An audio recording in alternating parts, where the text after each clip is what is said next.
Galing Etibak, lumaki sa Kapipisa. Yeah, yeah. Kalmado tikom mga dila, pag nahuli, rekta tangge. Dito namulat at nakita, pag walang respeto ay makakarne. Di ka tinatakot, pwede ka pumasok, welcome ka dito sa aming street. Hahayaan ka magyabang basta kaya mong panindigan.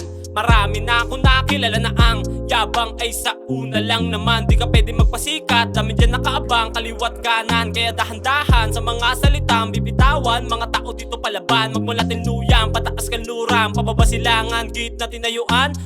Pera-pera na ginagawa, kami dito ay nagtutulungan. Kung wala di maaambunan, pake ko ba dyan? Kung humarang ka man, masasagasaan, matatapakan, parang basahan. Masakit na hindi mo malilimutan. Hehehe, talagang salbahe sa mga bobo na walang alam. Ang bunganga ay mapanghe, di na maitangge. Nabilib sa amin, di mo lang maamin. Pinipilit mo kasi na kaya mo lahat. Maging tunay ka sa iyong sarili, wag kang pabigat. Alisin mo na ang galit, wag kang magpalamon. Wag kang magpakain sa iyong inggit na pangit ang hangat. Sumabay ka lang sa alon, diskarte ito maghapon. Bawal tumunga nga wala kang malalamon. Rektahin mo sumagat, magbabad, gumawa ng pera, punuin ang kaha.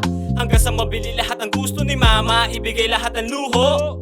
Kung dati mga sinasabi puro biro, ngayon di na pwede, dapat lahat na masabi ay maisa puso. Galing Etibak, lumaki sa Kapipisa. Yeah, kalmado tikom mga dila, pag nahuli, rekta tangge.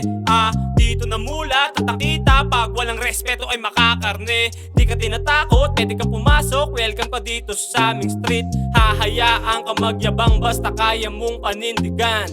Marami na akong nakilala na ang yabang ay sa una lang naman. Di ka pwede magpasikat, dami dyan nakaabang kaliwat kanan. Kaya dahan-dahan sa mga salitang bibitawan, mga tao dito palaban. Magmula tinuyang, pataas kanluran, pababa silangan, git na tinayuan.